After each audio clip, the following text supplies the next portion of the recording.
I would like to share with you, in a virtual sense, the space I have here. I probably don't want you here in person. I'm pretty misanthropic in general, but I think what I'm doing here is kind of interesting, and so I do want to share it.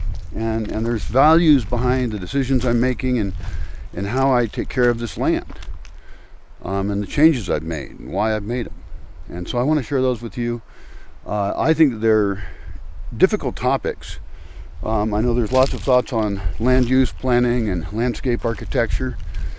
And I guess I'm developing my fairly simple set of rules about what you would do on this particular property. I'm interested also in generalizing those when I can to other situations. I think that sounds really great. So I'd actually like to take you on video to every single spot in the Bosque, a place that has its own identity for some reason, usually having to do with slope and various land features.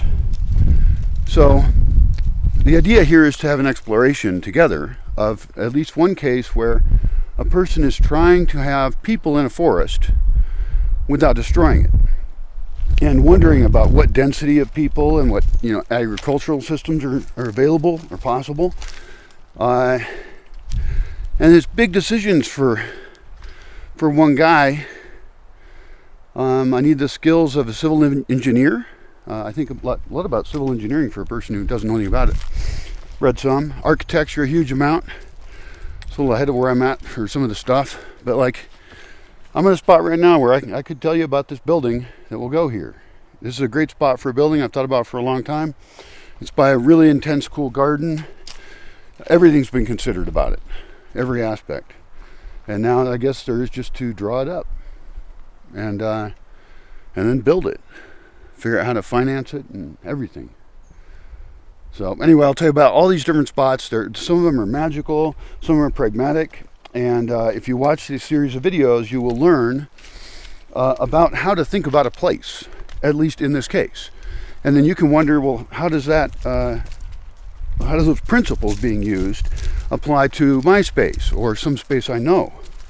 Or what am I missing culturally or interactions? Because, it's this humans are just horribly dangerous, that we tend to squish all the life around us because of the way we live. That's as simple as that.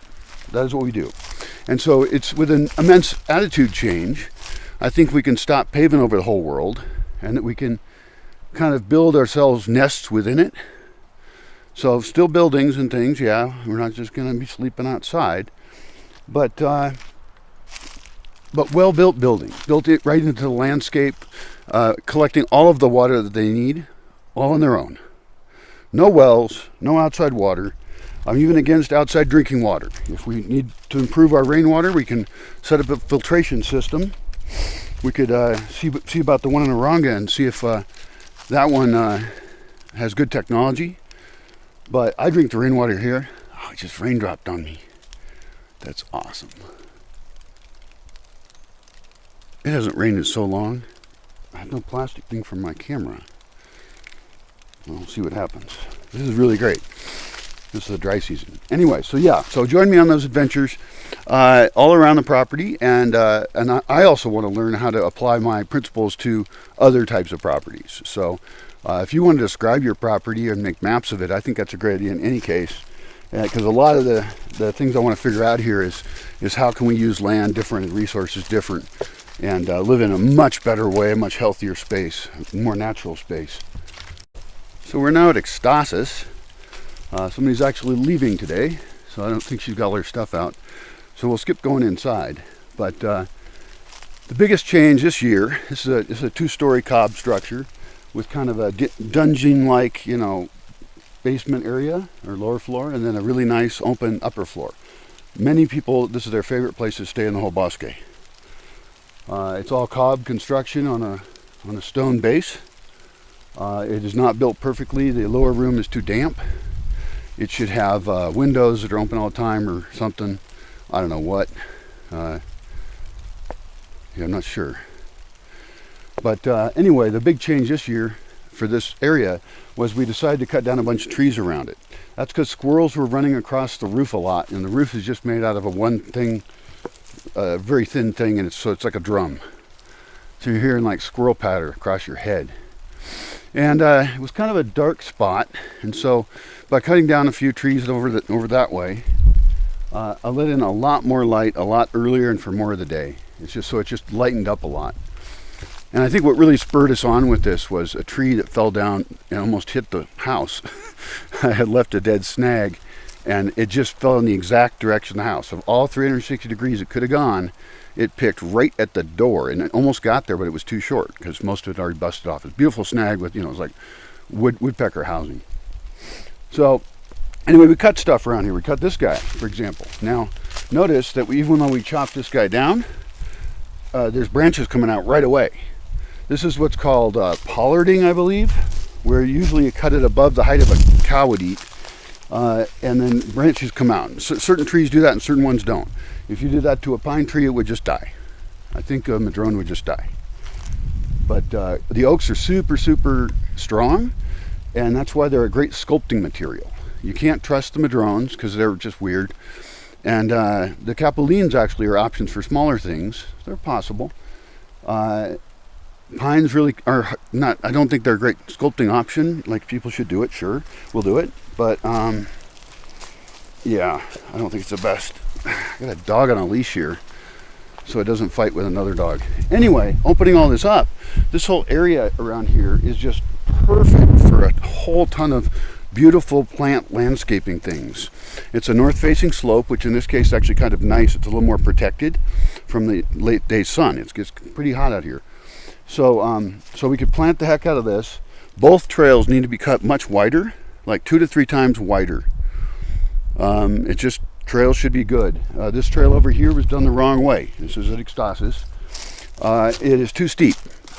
That is because the people who you're either paying or helping you dig a trail want to do the shortest trail they can because of the least amount of work. That's bad. No trail should be over 15% slope. I don't know what that one is, but this one you slip on, and then oak leaves fall on it and stuff, and then you slip on the leaves, and it's too steep, and it should be like cut back into the slope here. You cut it back in further, and so it just ends up going way down that way. Just under that madrone tree is where it should come out. And if we have to cut those 2 trees down to do that, I'm willing. I mean, the point is that we have to have really good trails. This is an example of failure here. This is an interesting trail here where we've dug it this way and then that way to make a less slope trail. But you can see where people are actually walking is right straight up the hill. That's called a desire line. And what that means is that people are going the way they want to go instead of the way you wanted them to, which might be okay. In fact, my suggestion would be to put a stairway here and then make this longer one even wider and better and a little further out, because I want a wheelchair to be able to do it. I mean, I think this is almost an impossible task in this location, but planning for mobility differences, I was already interested in before my accident, but of course the accident has made me more interested, and also realized that, there's, God damn it, dog. This dog is not, I don't know how to be on a leash. Nice dog, but sort of. So I'll walk up here to the upper part of Extasis, and we'll check out what's up. There's a walkway to get over to Extasis. The water flows that direction. Probably, like many locations, this would be really cool to do rain capture. That's a really weird roof, so it's hard to capture off of it, but it only is on one side, which is very nice. At least that water should be going into a little pond or something, so we can make a little bit moister places. So, I don't know. We'll see about that. Ideally you want rain capture and everything, but this building was not designed very well for that. Up here, from Extasis, this is a spot to park a car, which should be leveled. It should be level, like for a little RV, but it isn't. God damn this dog. That's gonna pull me over.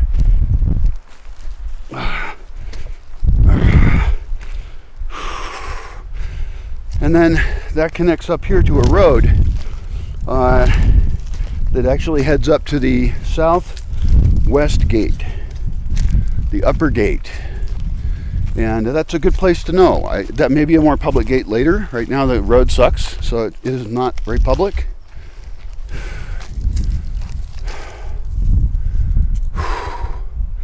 And then down here, there's a big flat area. Right now it's full of Harachina, which is a plant that is native here, or not native, I actually don't know. And this area should be sculpted a little bit.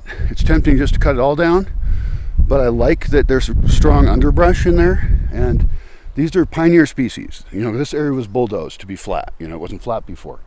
And so it was just dirt and stuff.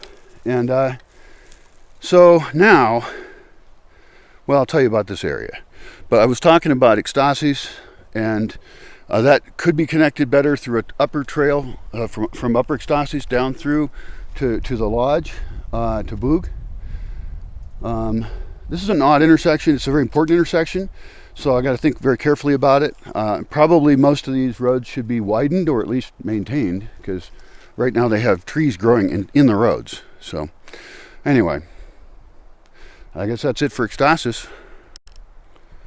So a lot of places don't have names, and that makes it tricky to talk about them. This is the flat space by the bananas that is overgrown with underbrush. And it's a cool space. It's very cool. I have some bananas growing down in the softer dirt that came when we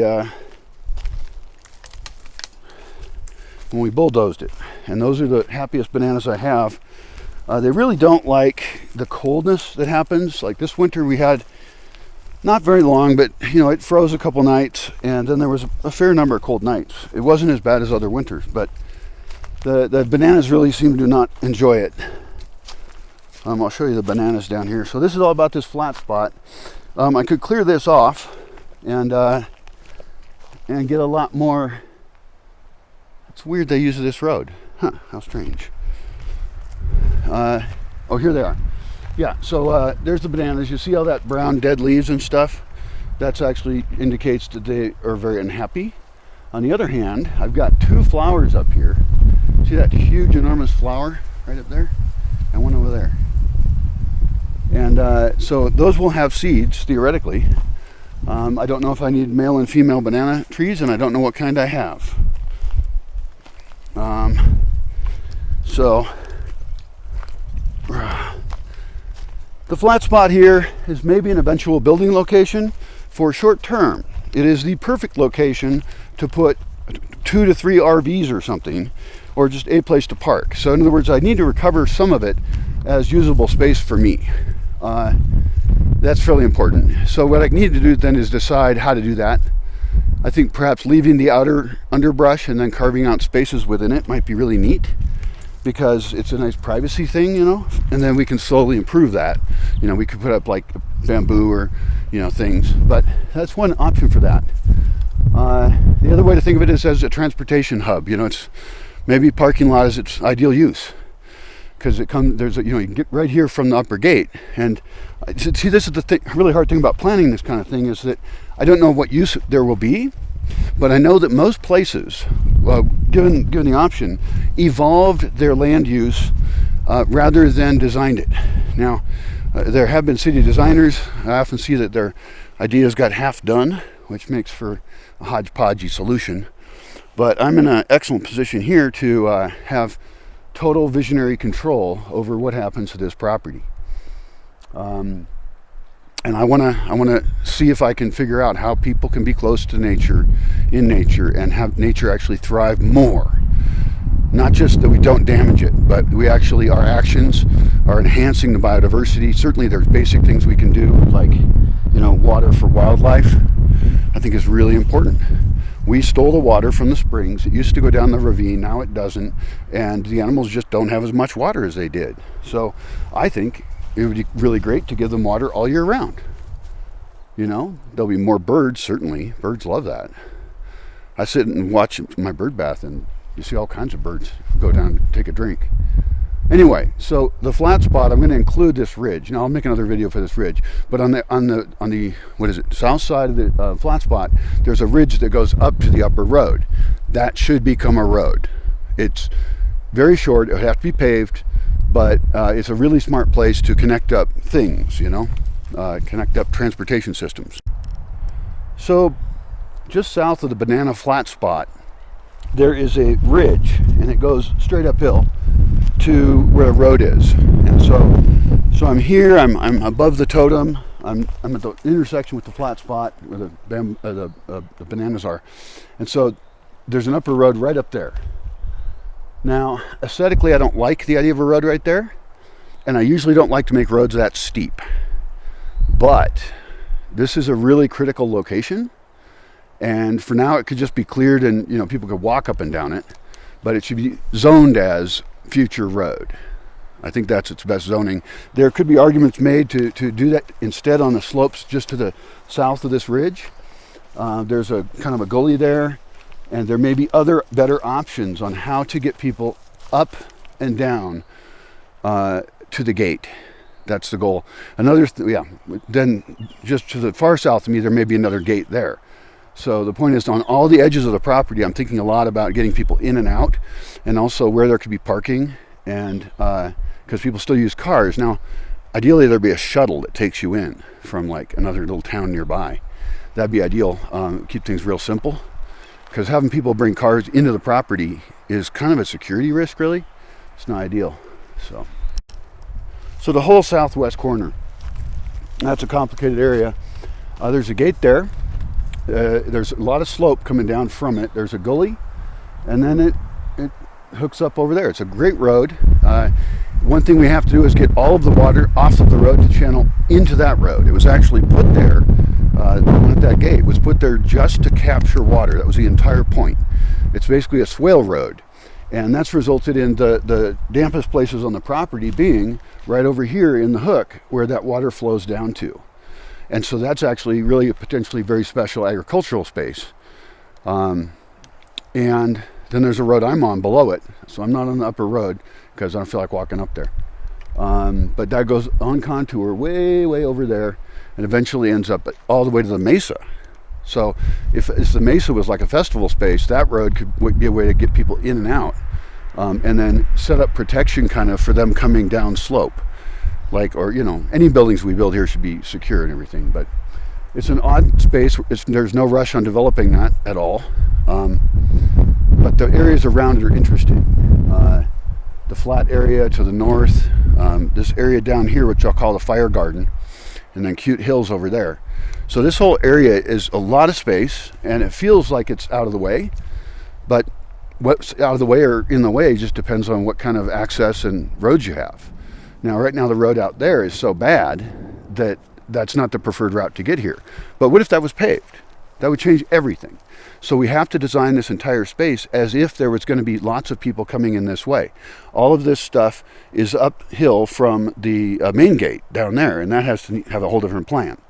But the point is that we can really see this whole space up here as a unit. And, you know, I'm imagining like a building over here in the fire garden, and I'll talk about that later. But, yeah, it's easy to forget about this area. This is where the big fire was. That was not easy to forget.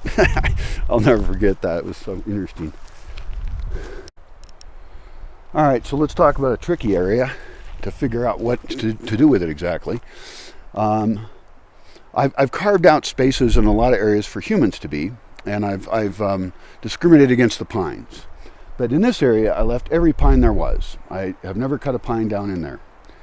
And it's a pretty big grove. This is just up from the lodge, up from Totem, and Extasis is kind of over at the corner of it.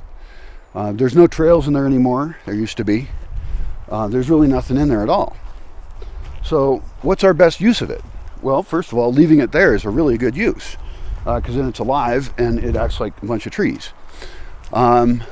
These ones haven't got plague, which is cool. The main times I've cut down trees when the trees had plague. So this grove has never had it, and it doesn't travel that far, really.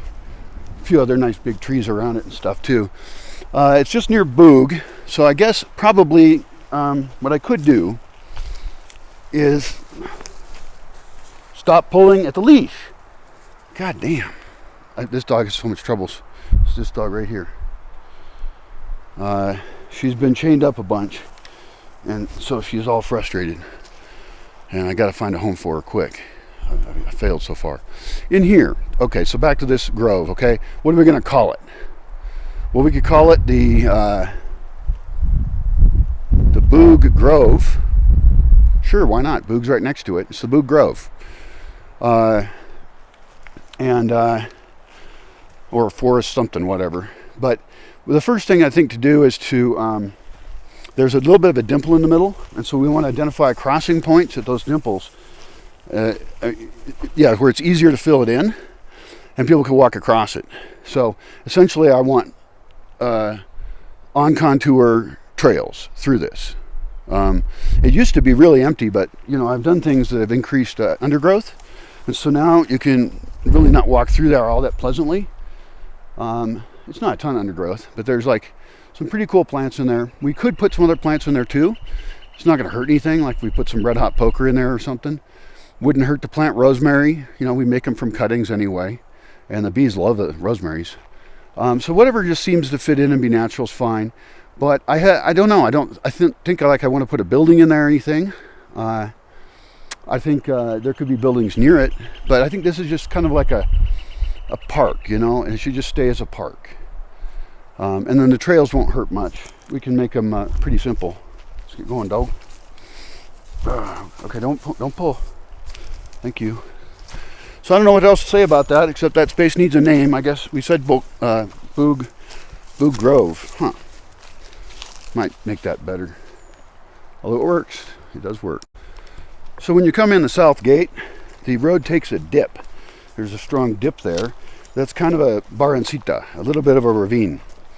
And so there's below and above that. Below goes down to the casita, but I'm up here above it right now. So let's talk about that dip barranca uphill. Okay. Well, that groove goes all the way almost to the top of the property. So it's actually a really important land feature, even though when you're standing there, you don't think of it as being that big a deal. But it is. The main thing in there is to utilize it to the maximal level. I have a different space where I'm doing gardens in a dip like that, very very similar, and I'm just starting those experiments. So I don't know if there's agricultural purpose to this or not, but I don't want to do the same experiment here as over there anyway. I've left the big trees here. There's a lot of big trees in here, and it's kind of a gully, so it's a wetter spot for pines is what it is. Wetter spot for pines. That's what I call it. And I mostly just want to leave it alone. I think somebody did a carving in a tree that we should go make a trail to get there. I think trails through it is a brilliant idea. Like, let's do trails and then just see what we got. And I don't know. There's even a possibility of a road going across it at some point. It's pretty long. That would have to be a big decision, but it's the kind of decision we want to make before we do anything else to it. It's possible it could have monk huts. It could be developed into a monk hut thing. Very low footprint, little buildings, little huts, and it's close enough into services that it's easy to do things, and it's far enough that you feel like you're really kind of on your own. On the other hand, it's kind of close to the road, and if I'm going to have monks out there in huts, I kind of want them more in the interior of the Bosque. So kind of on these kind of land use decisions, I have a list, I guess, I go through in my head. And number one is do nothing. It's always do nothing. Well, there's also a hook road down in here. So there's actually two spots of the spot I'm talking about. There's the lower part where Totem is on the edge of. And then there's this hooking road that goes over near the gate and down by the lodge. And then there's the upper part up here. So I really have to name those differently. I guess this is Fire Garden up there, but maybe there's space between Fire Garden and here. I don't know.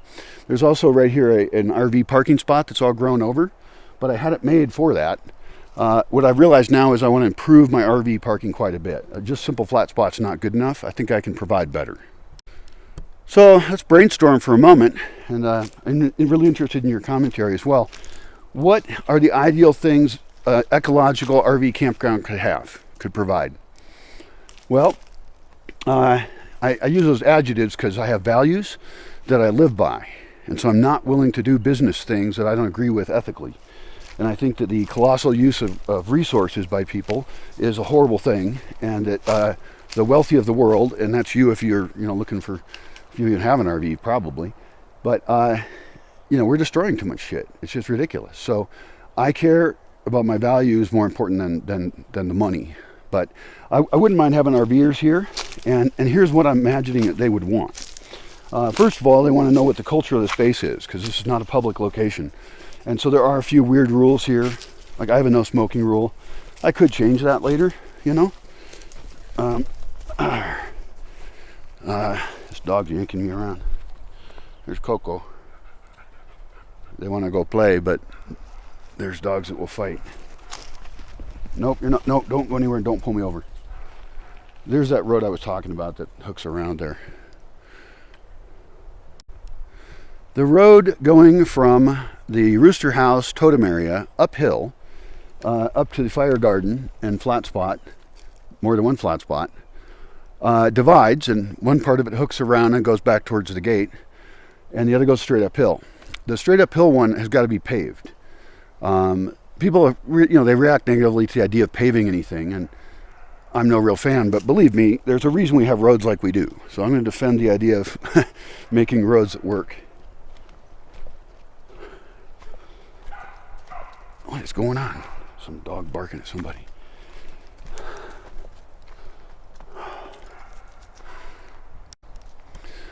Other thoughts on the road from Totem and the Rooster House uphill are that once it's paved, there's actually a lot of spots on the side of it that could be made into flat spots. So a bulldozer could just easily bulldoze some small flat spots.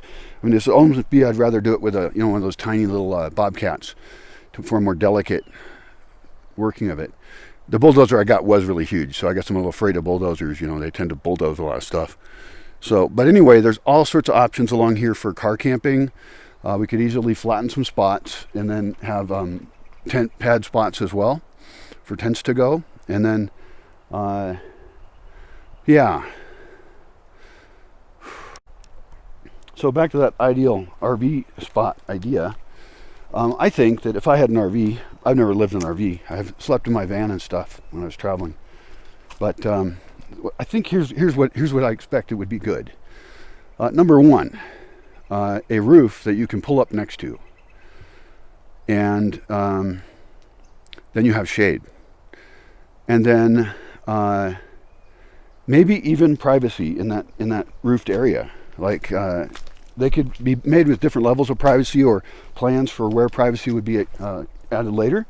But I think the idea of having a space that is outside your vehicle that you can hang out and is secure as well would be great. I think that's a huge benefit.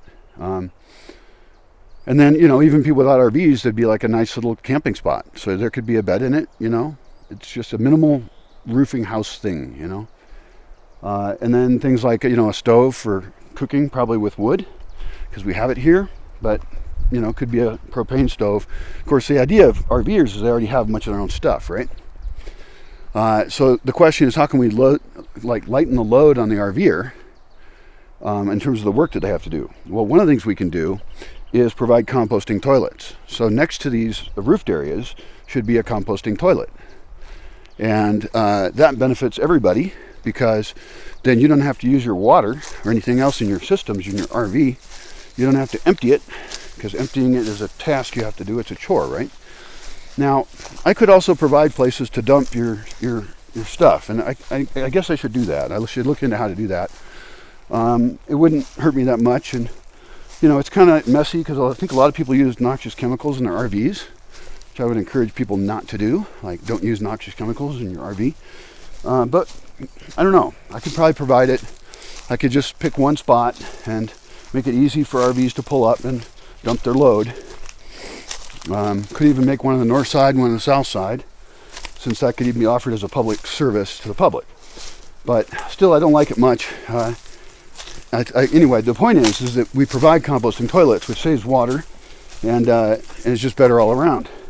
The other thing we can do is, for these small roofed areas, is plant around them. heavily. Like make them really pretty just biologically. And so one problem about doing this particular thing with RV campsites is wear. And I'm kind of picturing there should be RV park plans for the north side, the south side, and the middle. So multiple locations that we consider and we put in a spreadsheet, and then we decide why one is better than the other in terms of getting here, in terms of privacy, in terms of group camping. Maybe some people travel with 5 RVs and they all want to camp together. That's fine. We can make that happen. In fact, it's less infrastructure for us probably. So, one tricky thing about the Bosque is you're trying to coordinate people who aren't a cohesive group, and they have very different cultures and opinions and views. And unless you manage what they do all the time, they'll do things you don't like. Now, I'm just going to give the tiniest example. And the reason I give it to you is not because I care about this individual case. It's because I want you to be thinking about, like, hyper-conscious of the effect you have on others and the environment. And in this case, all that happened was some people stacked some wood here. Well, that's great. I'm totally thrilled. This is a great place to have some wood because there's fireplaces here, and it's nice to have a fire at night, you know. But they stacked it all the way over here, and they blocked this this sculpture, so you don't see the sculpture as well. So the place looks a little junky because, you know, not everybody's thinking about the aesthetics. In fact, aesthetics has not been my most important value in building this place at all.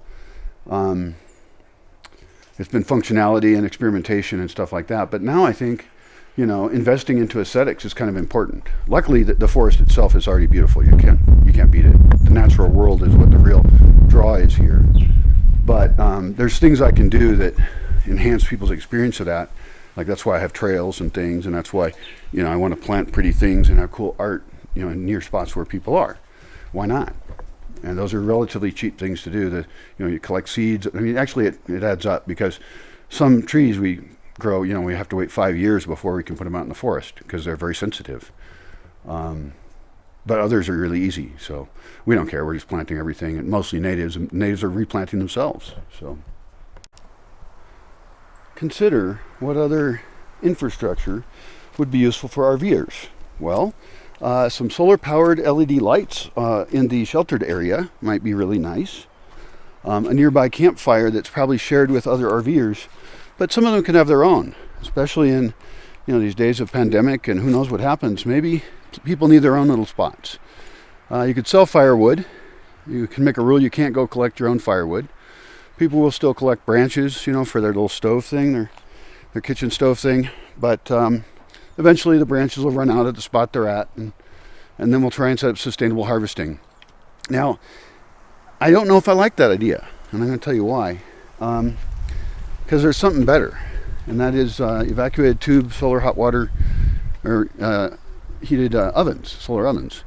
And so renting those out at a fairly high price is a brilliant idea. And if people don't want to return them, then they bought them. If they break it, then they bought it. But they essentially buy them, and then we buy them back. And we buy them back for less than we rented them for. So that'd be a really better thing to provide. And so RV people could have their own little setup there for solar cooking, and it would be very pleasant for them. I'm down in an area called the Pretty Garden. Kind of a silly name, but it's just down from the lodge on the lower side of the road. It's this side of the road to the casita, and more intensely just right below the plant propagation area. It was all pine forest before, and we cut down the pines. Those are actually coming back already because we didn't cut down all the pines. So they're already reseeding in spots where we don't get rid of them. So if this had no more care, no more influence from humans, it would all end up being a mix of oak and pine, some madrone as well. There's some madrones that are coming up down there as well. Those are actually hard to get to go from seed, but they did it there. But the rest of this then we planted heavily, a Pretty Garden. We have citrus over here that we grew for years in buckets. There's one down there, there's one here, there's one there, there's one over there. We got rosemary. The lupin is growing because I collected seeds nearby and land nearby and then put the seeds here. But now they just reseed on their own. They don't take over. They're very nice. They're very pretty, and the roots are good tap roots, so they kind of churn up the soil. We got a fern over there, just a sword fern right in the ground, and it can survive. And they get bigger, so they lump out, right? So what we want to do is divide those and keep having larger and larger specimens of sword ferns, because those could eventually be sold. And the idea is to use one as, reproducing itself. We could even do experiments where we have larger clumps or smaller clumps, things like that. Here's an example of air layering right here. This is a bag on a tree. And this is a tree that, I think this is the tree that has really pretty flowers or something.